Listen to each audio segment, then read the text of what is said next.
earthquake the earth is shaking from.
The most oft-repeated defense of industrial agriculture is that it is needed to feed the world. This is wrong in so many ways. It is really important to know that industrial agriculture primarily sells commodity crops, not food crops. That's what makes its big money. But the other thing is that there have been peer-reviewed studies by the United Nations, by Michigan State, by other universities and entities around the world that have said, you know what, the only way we're going to feed the world is through medium and small-sized farms that use organic or other sustainable methods. Because that's the only way we're going to get the diversity of foods that we need to feed the world. You cannot feed the world based on those huge monocultures. We know through our loss of topsoil, through our loss of water supply, we know through the poisoning of our wildlife. I mean, 75% of all endangered species on our list are there because of farming and ranching. We know through the destructions of our great river systems. We know through what's happening in childhood obesity and the epidemic of childhood cancers. We know, and through the brain damage that's happening through the toxins in our food. We know that our industrial food system has caused enormous environmental harm. We know it threatens our health and our children's health. So it's an environmental crisis and it's a health crisis. But I would also say to everyone out there, it's a moral crisis. Every decision that I make, that you make, that your community makes on the foods that we buy, the foods that we feed our children, the foods that we grow, is going to create a different food future. If you go to a fast food place, if you buy industrial food, that's what you're feeding. That is the monster you're feeding. So you're not a mere consumer, you are helping create that terrible world that we need to get rid of. Or you're going organic and beyond, you're going non-GMO, making the right choices, going local, appropriate scale, and that is then creating this new food future, the one that we need to have healthy people, to have a humane system, a socially just system, and a healthy planet.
La agricultura en sí es una relación milenaria entre el hombre y la naturaleza.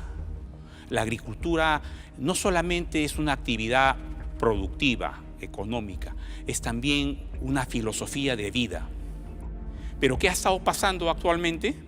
Vemos situaciones en las cuales cosechamos utilizando gran cantidad de agrotóxicos a través del uso de pesticidas de todo tipo, insecticidas, fungicidas, herbicidas, acaricidas. La agricultura se ha convertido como si fuera una actividad de guerra. El ser humano le ha declarado la guerra a todos los componentes del ecosistema y todo aquello que le resta un poco de lo que podría ser su cosecha, lo ve como un enemigo. Entonces lo que era un insecto ya lo ve como una plaga. A las hierbas naturales ya no lo ve como una hierba natural, lo ve como una maleza. Y lo trata así despectivamente, ¿no? Y trata de eliminarlo. A los pájaros que logran alimentarse algo de las cosechas, también los ve como enemigos y trata más bien de exterminarlos, ¿no? En la naturaleza, cuando no ha sido intervenida por el ser humano, nosotros encontramos una situación muy distinta. Todos los componentes se mantienen en equilibrio. Entonces lo normal, lo natural, siempre ha sido respetar las estaciones del año, consumir los productos de estación. Habían técnicas como para poder conservar y preservar los alimentos, ¿no? Entonces esas cosas también hay que rescatarlas. A veces solamente pensamos que sea orgánico, que no tenga pesticida, y eso está bien, pero también a eso hay que sumarle lo que les comenté, los otros costos. No solamente el costo ambiental, también el costo social que puede ir detrás de todo esto. Cuando uno quiere sentir y vibrar y darse cuenta que uno es parte de la naturaleza, tenemos este gran medio, ¿no? Cultívense, cultiven situaciones, edúquense, y la agricultura es un excelente medio.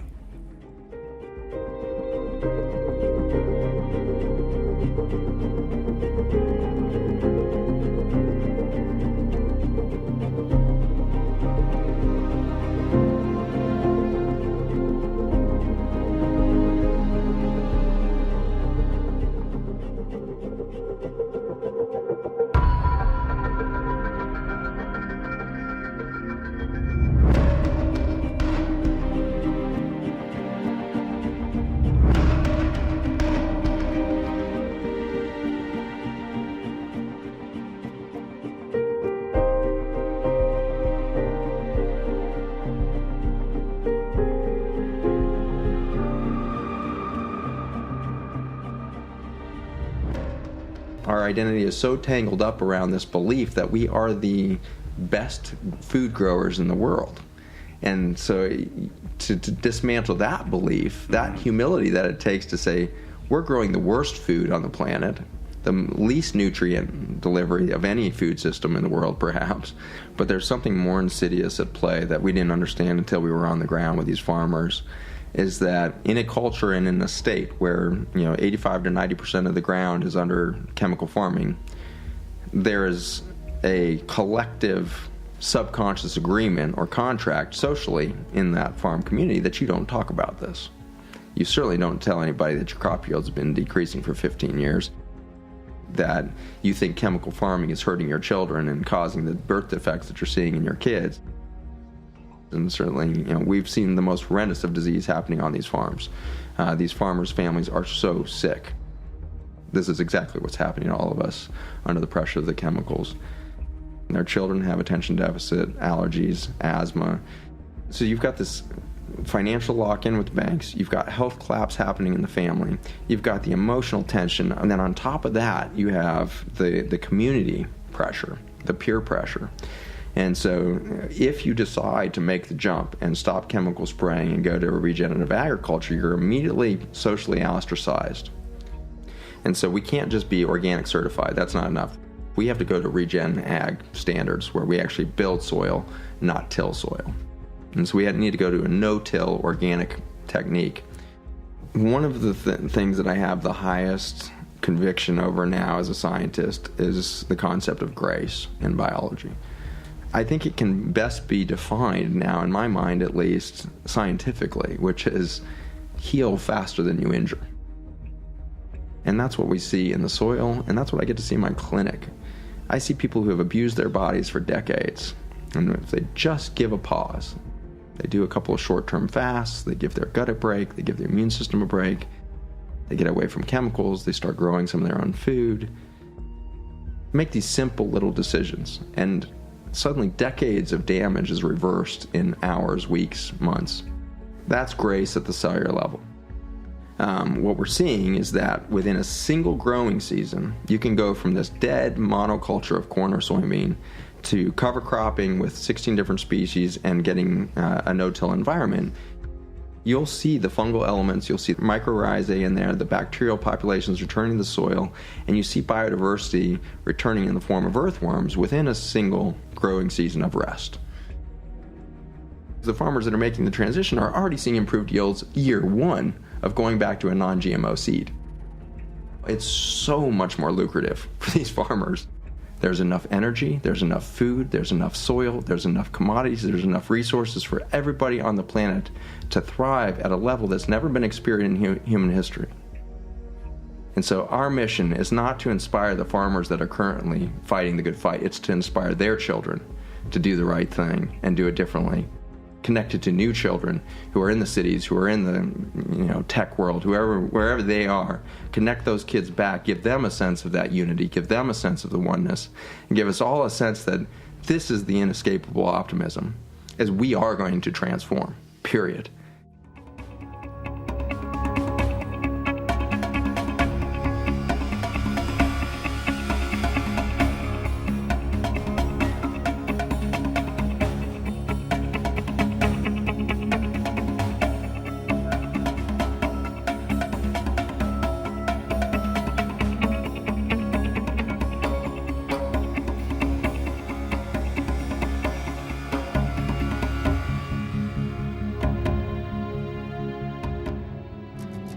In order for us to live sustainably, the structures that meet our basic needs must work towards regeneration rather than consumption and depletion.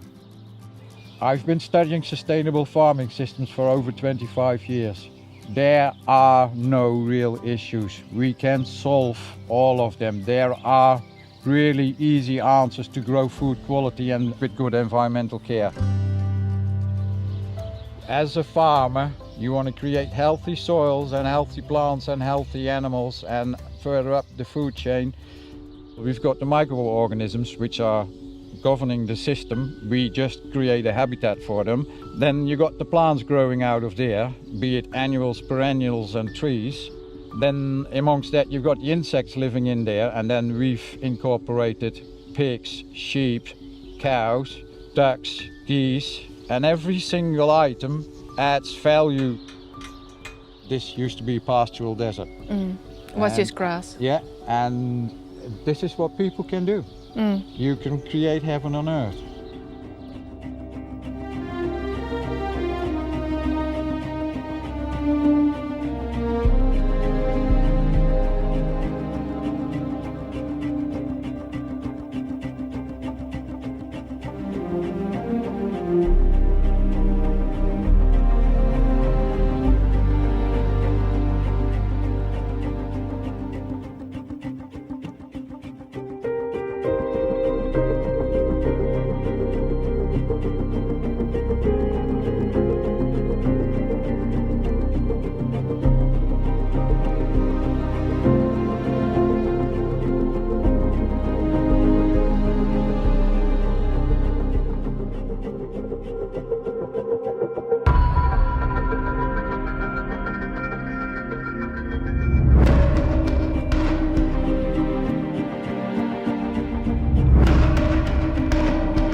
This meeting was going to take place to de-escalate tensions between Saudi and Iran.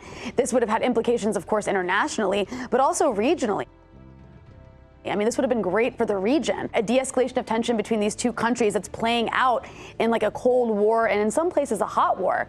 And the U.S. completely obliterated that when they obliterated Soleimani. But don't you see why they may have needed to do that? I mean, the threat of Iran and Saudi Arabia coming together somehow, and it did seem, everything I'm reading says that back since September, they started making these overtures. Are you surprised by those overtures? I'm not, because what you had happen several months ago was Saudi oil fields were hit, and Saudi oil production was decreased by like 50%. And the U.S. didn't do anything in response. And so that demonstrated to Saudi Arabia and America's Gulf state allies that if there is a war with Iran that doesn't include some sort of U.S. invasion of occupation of Iran, which isn't going to happen, then the people who are going to have to bear the brunt of that war are going to be the UAE and Saudi Arabia. Do you foresee a world where Iran and Saudi Arabia could actually live in harmony? Absolutely. I mean, if you took America out of the equation, because if out of the Middle East, they'd have no choice but to live in harmony. But when you have outside actors that are coming in and provoking war and also funding, weapons and giving weapons to the Saudis, you're escalating tension. So on top of that, it's about regional hegemony, right? Yeah. And Iran is a big threat to the U.S. because it forges a path independent of U.S. interests, and that's not allowed.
The United States never forgave Iran for overthrowing the Shah.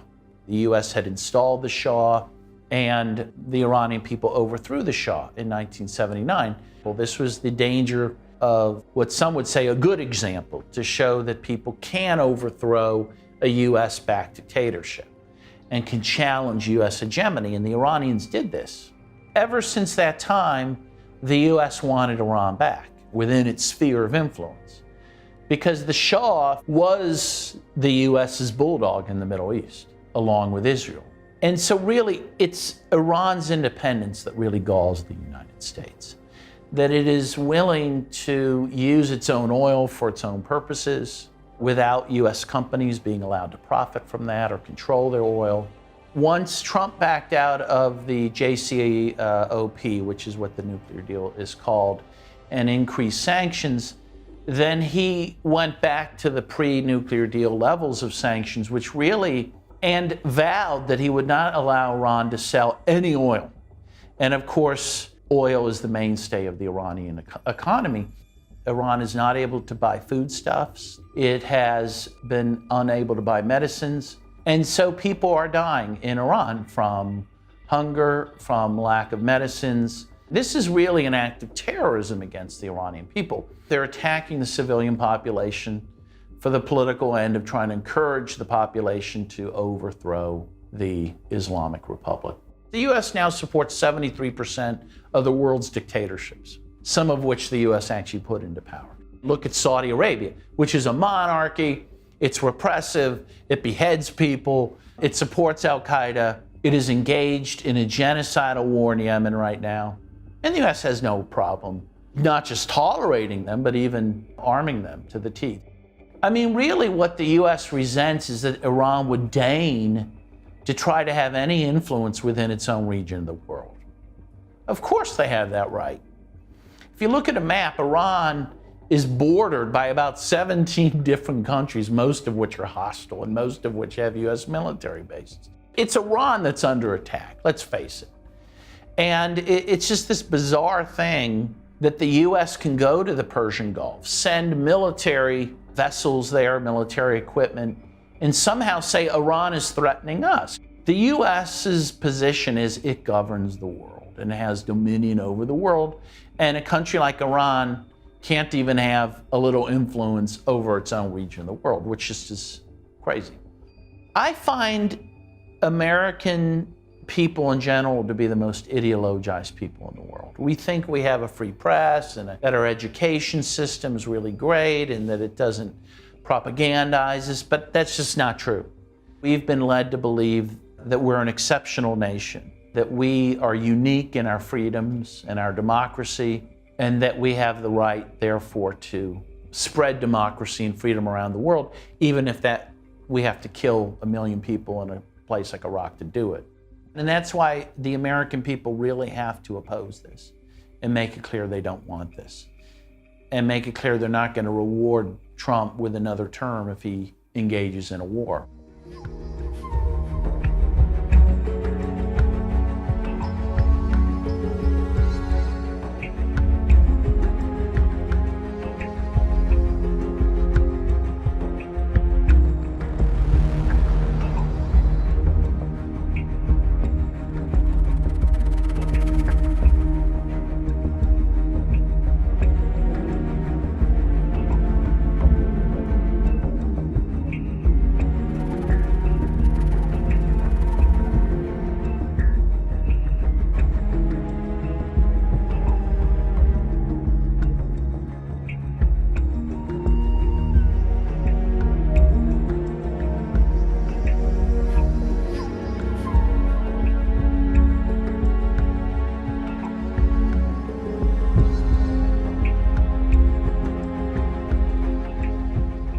Diese neue Seidenstraße soll Asien über den Nahen Osten mit Europa verbinden.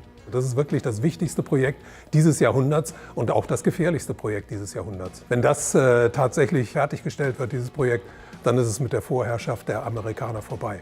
Und die USA sind natürlich nicht bereit, da einfach nur da zuzugucken, sondern versuchen das auf alle möglichen Arten und Weisen zu torpedieren. Man muss sehen, dass der Iran innerhalb der Seidenstraße eine ganz bestimmte Rolle spielt.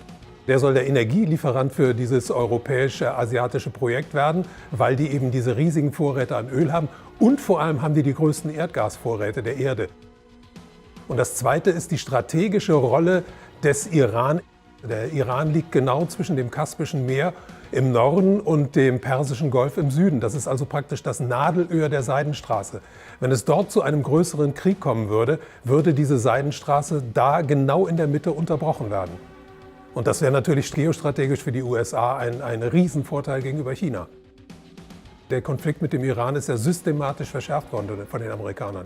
Also die haben das Atomabkommen gekündigt, die haben die Botschaft in Israel von Tel Aviv nach Jerusalem verlegt. Also die haben alles getan, um diesen Konflikt weiter anzuheizen. Und das ist jetzt nur die nächste Eskalationsstufe darin.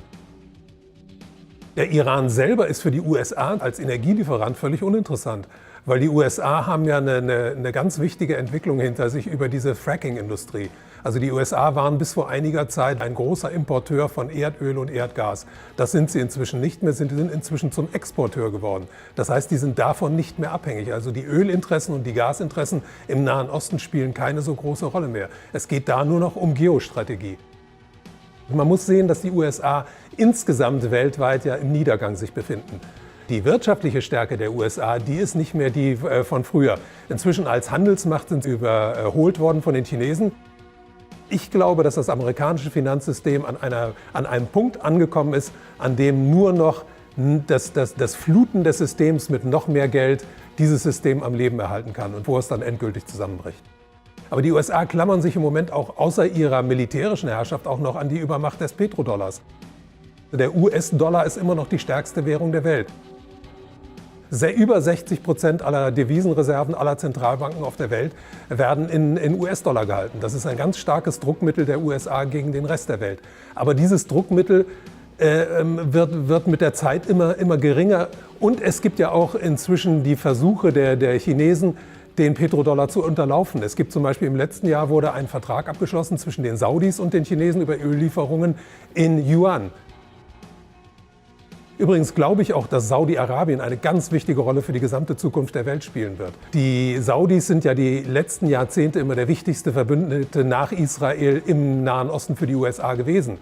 Aber die Saudis könnten sich ja auch umorientieren. Und wenn die Saudis sich jetzt zum Beispiel den Chinesen zuwenden würden, dann würden die Karten ganz neu gemischt im Nahen Osten. Also ich vermute, dass es noch eine Zeit lang weitergehen wird, dass sich die Länder da gegenseitig reizen. Aber langfristig sehe ich einfach keine andere Lösung, als dass es tatsächlich da zum Krieg kommt. Weil auf diese Art und Weise würde die Rüstungsindustrie ganz stark angetrieben.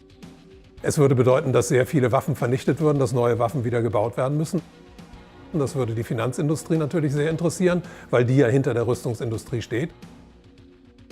Und das könnte die Aktienmärkte in der Welt noch mal wieder um mehrere Monate, vielleicht sogar um Jahre dann antreiben.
Well, I met him and he told me that I'm #1 in the world in Facebook. He sat down, he said, congratulations, you're #1. And I said, that's very nice. It's always nice to be #1.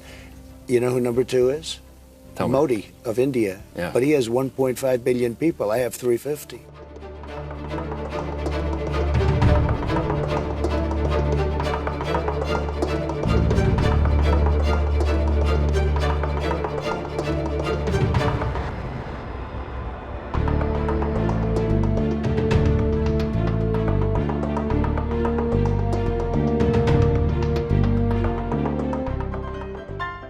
Let me explain how the world works, okay?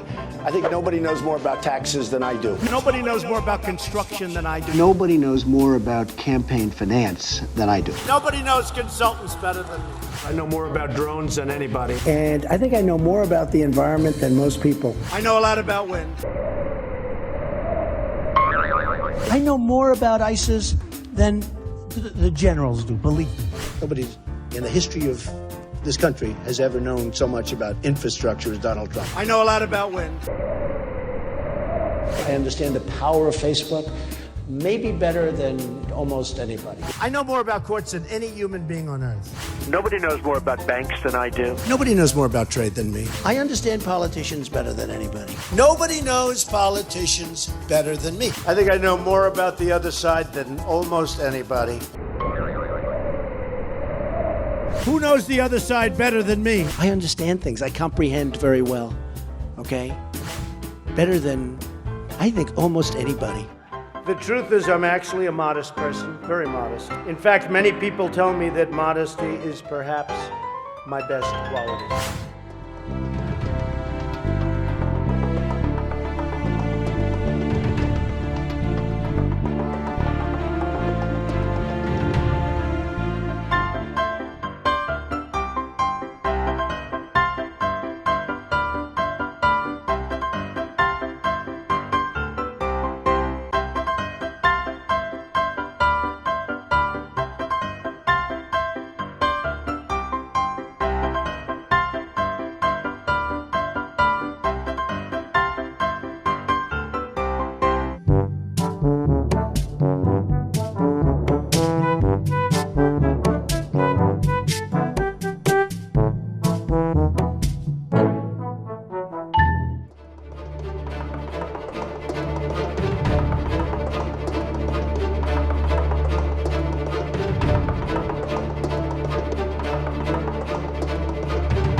Family has had plenty scandals in their time, but right now they're going through an unprecedented crisis. The Queen summoned everyone to a private meeting for an emergency royal summit. This was a crisis summit. At the end of that, they released that statement where she says the royal family is extremely supportive of Harry and Meghan's desire to create a new life. First of all, statements that come out of not the palace, but the Queen herself are rare. Something that actually suggests feeling is even more rare. But that's where we are right now. Why would Harry and Meghan want out of a life that so many people dream of having? For me, and for my wife, you know, of course there's a lot of stuff that hurts, especially when the majority of it is untrue. I will not be bullied into playing a game that killed my mum. It's hard. It's not enough to just survive something, right? Like, that's not the point of life. You've got to thrive, you've got to feel happy, and I think I really tried to adopt this British sensibility of a stiff upper lip. But I think that what that does internally is probably really damaging. The reality of being a royal couple has been far from a fairy tale. Meghan and Harry are on their way to a new life, but now everyone is wondering what they'll do to support themselves without any of that royal cash. Prince Harry caught on camera touting his wife's voice acting skills to Disney CEO Bob Iger. It happened last summer in London. Meghan was just steps away while the prince made his pitch.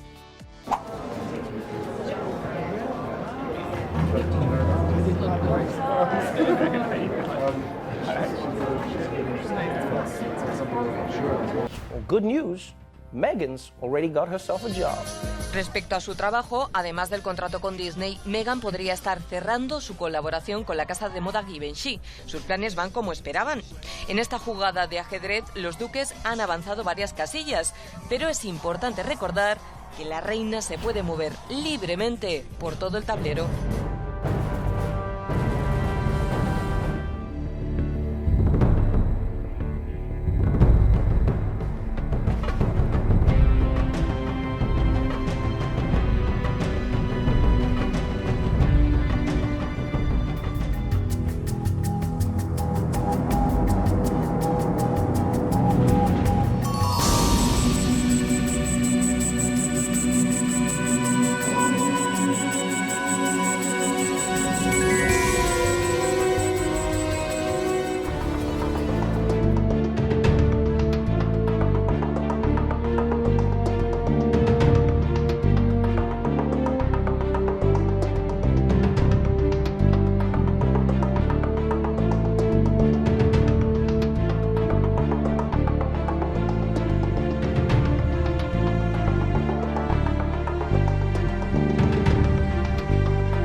Willkommen in Livermore, Kalifornien, der Heimat der ältesten Glühbirne der Welt.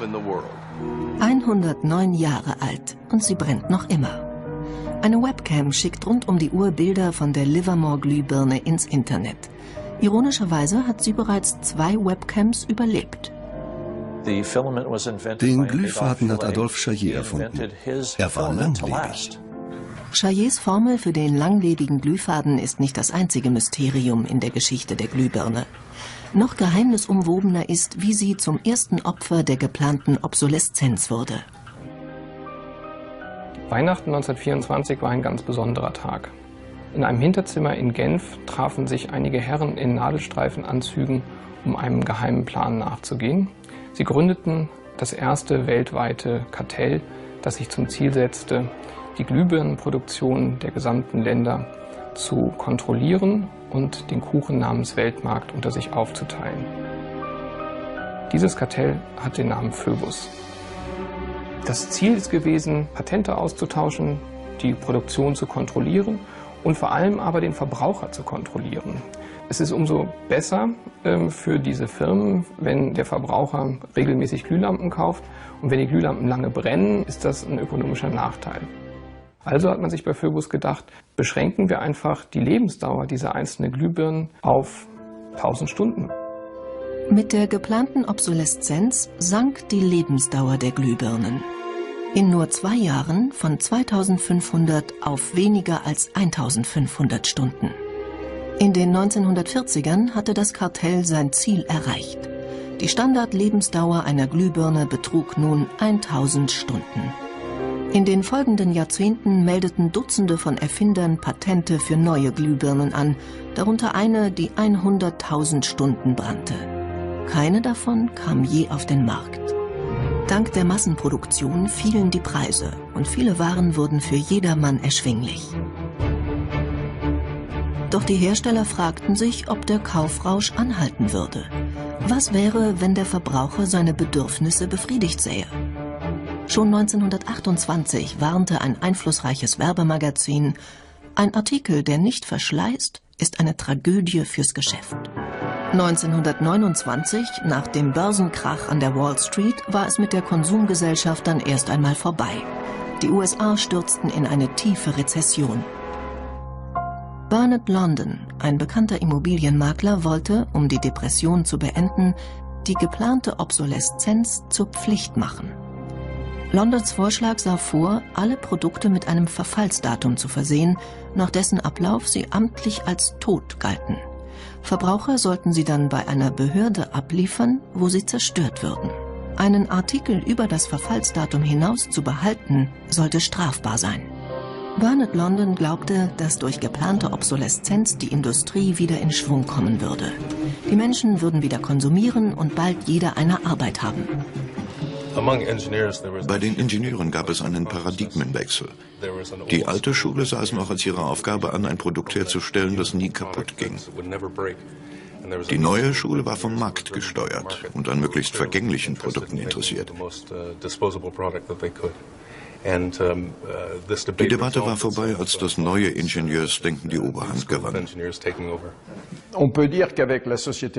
Unsere Wachstumsgesellschaft ist wie ein Rennwagen, der mit voller Geschwindigkeit dahin rast, aber keinen Fahrer mehr hat. Das Ende ist vorhersehbar. Entweder fährt sie gegen eine Wand oder stürzt in einen Abgrund.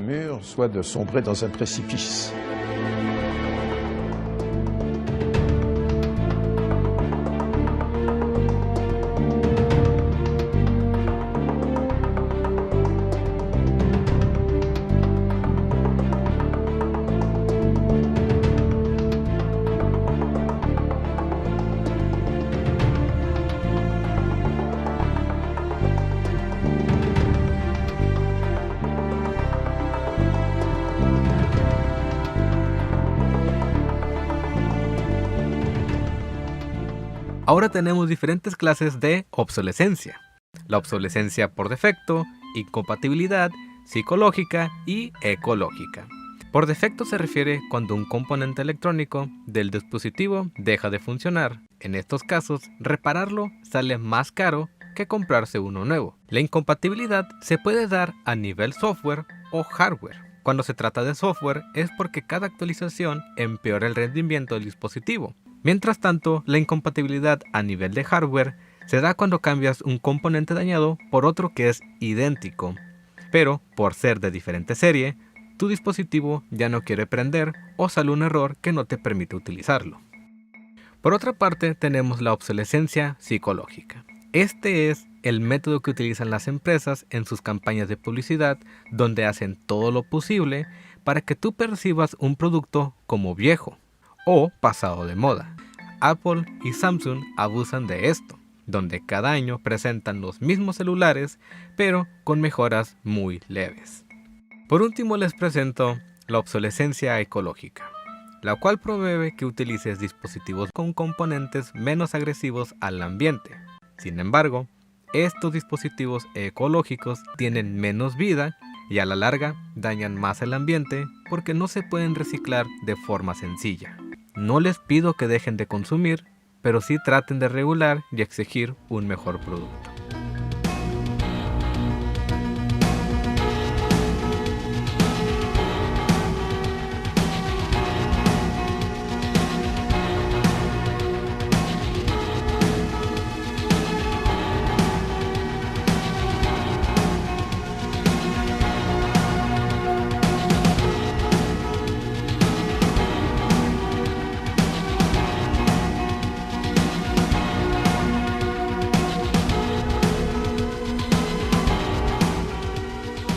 Silicon Valley has been driving the U.S. economy for years now. But there is growing scrutiny on the questionable business practices of Apple and other star companies here, and a growing movement to make them more accountable to consumers. Apple's perspective is that they want complete control over the device from the moment that you buy it all the way through the end of life. So this is the pentalobe screw. It's on the bottom of the MacBook Pro. It's not like any screw that you've seen before. And it turns out that Apple invented their own screw. It's purely they want to make the devices harder for normal people to open with the tools that they already have laying around. Overall, Apple tries to get you to purchase a new device instead of repair your old one. So this is a MacBook Pro that the Apple Store said would cost $1,200 to fix and wasn't worth doing. All right, let's take a look and see if that's true. See the pin that's sticking out? Okay. I got my set of tweezers over here, and I'm just going to try to push that back into the slot. As you can see, we've got an Apple, and we have a light. How often do people show up here with the Apple Store telling them it can't be fixed or it's too expensive to fix? Somewhere between 10 and 30 times a day. Many Apple customers are starting to wonder whether the company really has their best interest at heart. After an incident last winter, Apple faced a fresh allegation. Customers accused the company of a sneaky policy that pressured them to buy new smartphones. The performance of many phones was cut down after the latest operating system upgrade from Apple. It looked like a case of planned obsolescence, an effort to pressure consumers into buying new products when they didn't have to.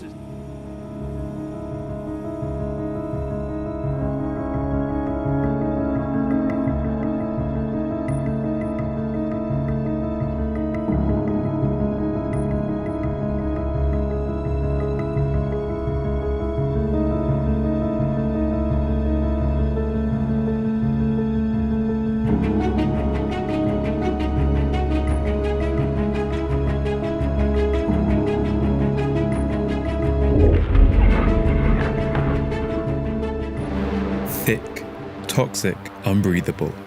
Around the wastelands of the Agbogbloshie scrapyards, the smoke never clears.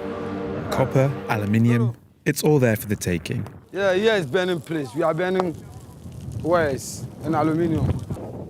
Awal's been stripping waste for 6 years, selling by weight the metal he recovers. He makes 15 cedis a day, less than €3, while facing constant hazard. It's difficult to put a figure on how many work here, but several thousand at least. According to a US study, Agbogbloshie is among the top 10 most polluted sites on the planet. Cadmium, lead, mercury and arsenic are permanently present in the soil, sometimes at levels 100 times greater than international safety standards. Cars, computers, mobile phones, televisions. All manner of electronic devices that end up here are painstakingly sorted, stripped, and dismantled. You can find anything in the rubbish here, but it's the electronic waste that's the most sought after for the metals it contains. Most of it comes from outside Ghana. The European Union has strictly prohibited the export of e-waste. Yet around 350,000 tons, the equivalent of 2.5 billion smartphones, leave Europe illegally every year. In the meantime, the waste burners will go on burning, despite the risks to their health, despite the risks for the environment. It's their livelihood.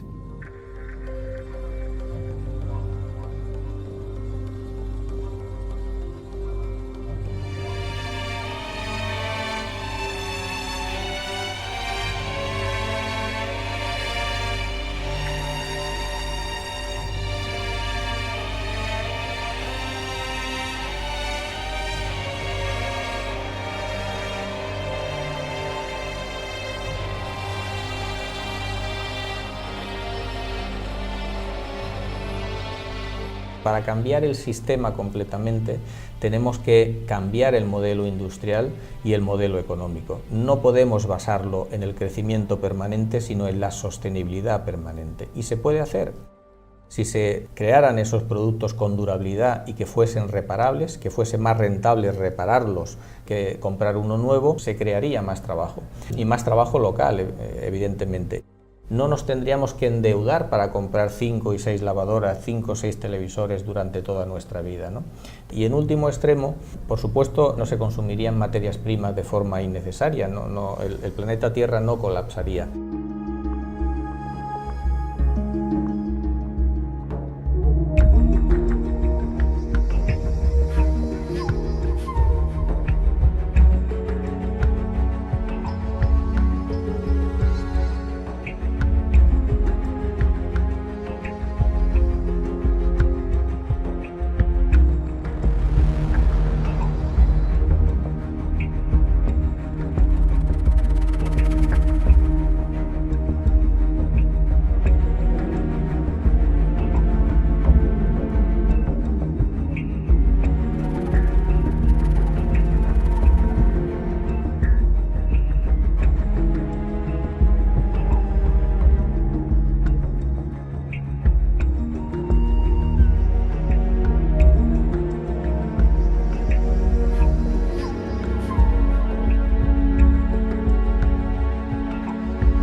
Por medio de 3 diferentes cámaras de monitoreo volcánico, se registró cómo un objeto cruza sobre el coloso de fuego y se aleja rápidamente. Una especie de cilindro, y cuando está sobre el cráter del volcán, parece emitir una especie de destello.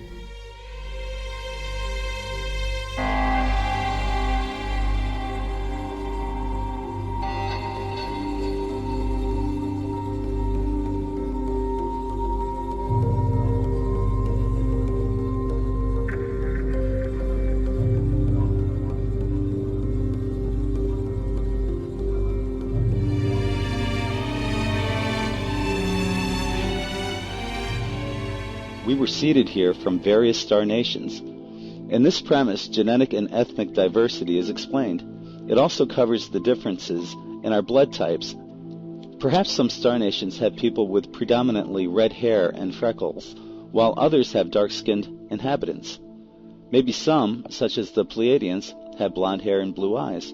Perhaps we would look at ourselves differently if we saw a planet inhabited by various star nations, versus segregating ourselves from one another through patriotism, nationality, and prejudice.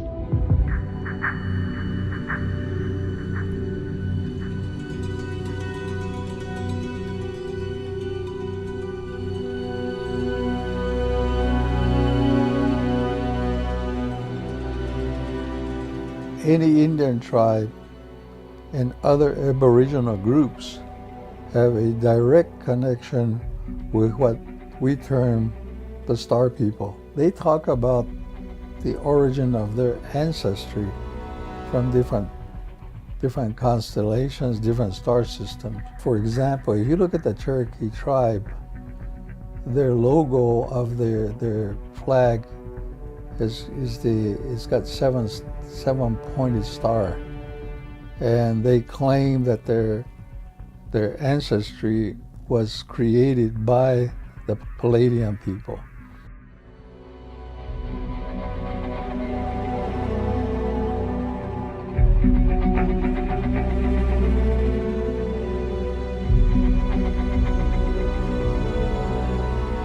It's really our minds that are locked into the 3D and into like a materialistic view of reality.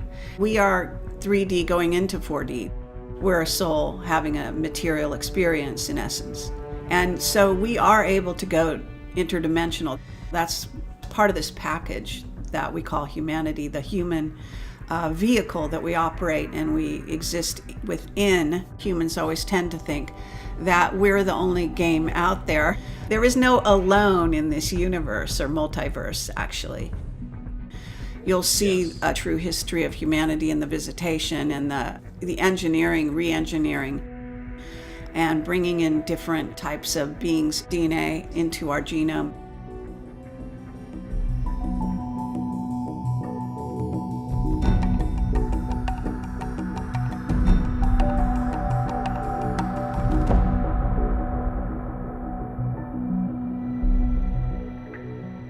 Earth has been inhabited and has been used as a way station, a port of harbor for space-traveling extraterrestrial star nations for millions of years. And many of us have direct spiritual reincarnational history with many of these star nations. Humanity is made up of at least 22 different extraterrestrial races, a genetic lineage to other star nations. So I think it's going to be the extraterrestrials who at some point sit down humanity and say, look, here's the whole story of who you are and how we got here and why we're here. And we're never going to get that from Earth religions.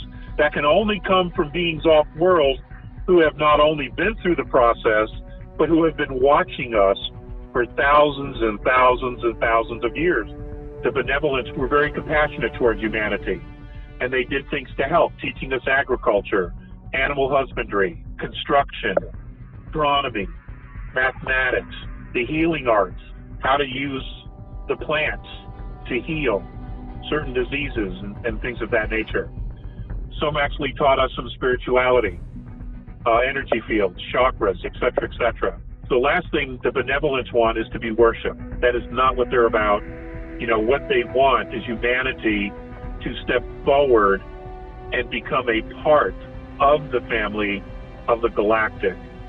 There is an interconnectedness that's being created by these beings on a, what we would call a spiritual level, harmonic level, that our universe, our holograph, which contains all of the universe that we know, has never had before. The immediate result that we're seeing here in third density is the awakening of humanity, the awakening of our DNA, the transformation of how we see ourselves and our connectedness to all that is. There are many kids and many human beings that have had near-death experiences. When they come back into their bodies, many of them have a third strand of DNA. Some have 4.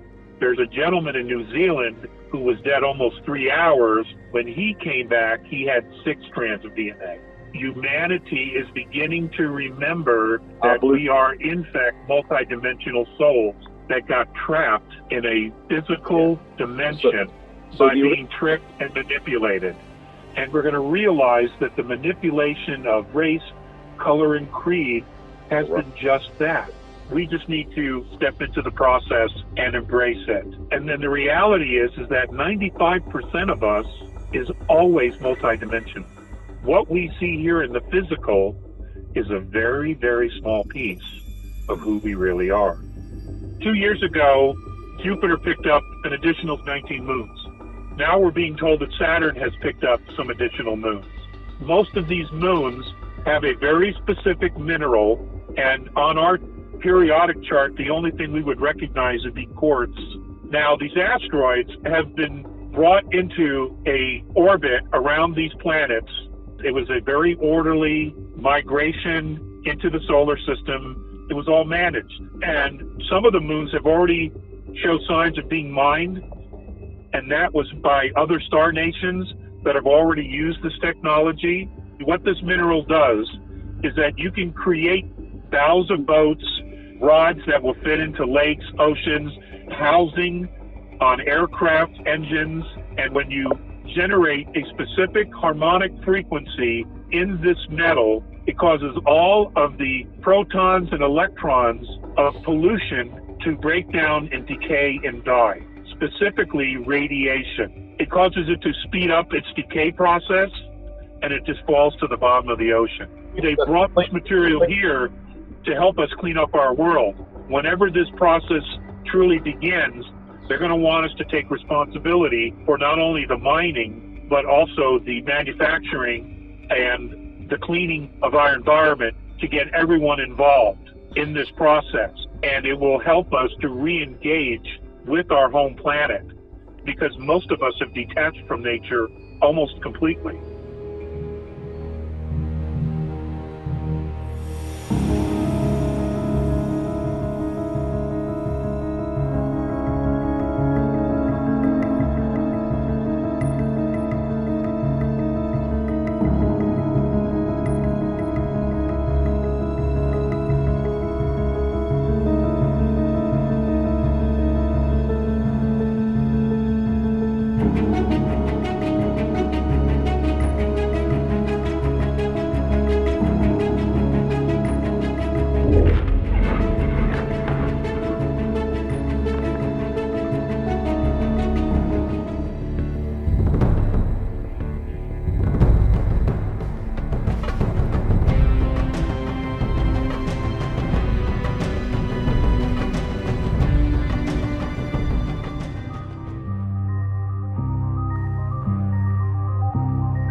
Life can be very complicated and difficult when people are grasping all the time. And I think when we're constantly achieving something new instead of celebrating what is, we become less and less satisfied. It's like a drug. Money is a drug, sex is a drug, shopping is a drug. It's a bottomless pit trying to satisfy ourselves. This culture, especially in the United States, this society really has this like succeed, excel. It's a consumer mentality. Do more, buy more, be more, have more, bigger house, bigger car, fill up a garage full of 10,000 rolls of toilet paper and buy as much as you can. And people have garages and storages and more stuff, and they have so much stuff they can't even store the stuff. They had to pay for a place to store the stuff that they can't even store at their own house. And this is the way people live. Just because you have more externally, it doesn't always correlate to being internally fulfilled. Those are two completely different things. And external, in your environment, the house, the cars, the stuff, is never fulfilling. It's short term. You get the fulfillment, you buy it, you have it, you play with it, and you get the short term, like instant gratification type of thing. But just like a child with a new toy, you run out of motivation after a little while and you're on to the next toy. I think for those people who don't settle down their nervous system with meditation or who don't have a spiritual or creative practice, their mind is constantly traveling into the past, into the future, and into other people's business. And when that happens, they're not present for themselves and the world that's being revealed to them. And a Zen master might say, show me the future, show me your past, and there's no way to do it. Those questions, they stop the mind. Your mind will gyrate a little bit and then eventually it settles down. We dive into the source of everything. We started naming some of the qualities of it. It's eternal, it's ever-present, it's intelligent. That's the transcendence, is when we lose track of time and space and we transcend the element of materialism. When we recognize that every single material thing at its core is energy and everything is vibrating, then you can get a feeling for this nature of existence that is not as materially real as we tend to think. We sometimes get a feeling like there's something else going on here, that there's something much more connected, that in a very real sense, we're sharing the same dream. And so I recognize that I'm in some ways playing a role, but who I really am is so much bigger, so much more mysterious. It's eternal, it's infinite, it's timeless, it's connected to everything. I think mystics, philosophers, poets, they express the reality better than maybe you or I, because they allude to it. And that's the same with waking up to that which is looking through your eyes. You can call it anything you want. Some people call it self with a capital S. Some people call it spirit, God, soul, the great spirit, consciousness itself. It's that which animates all of this. It's what's residing at your deepest level. In some ways, experiencing a dark time, in some ways we're experiencing a renaissance. And so there's some threats to our existence right now. But we also have more and more people who are paying attention and more people who are looking for solutions in areas that we didn't look before. Get out there and do something nice for somebody and don't expect anything in return. Be kind. People need it. If we remember that the people who we complain about are human, that underneath their beliefs and ideologies, they're human beings, it opens up our ability to hear one another. We are the creation of the forces of life, living as long as the universe stays, which is forever, through the galaxy's nights and days. We'll live forever with the stuff of stars, ever changing, ever growing, born into this life, born into that, changing this form for the one that comes next, an eternal part of an eternal creation, a quintessential piece of divine revelation.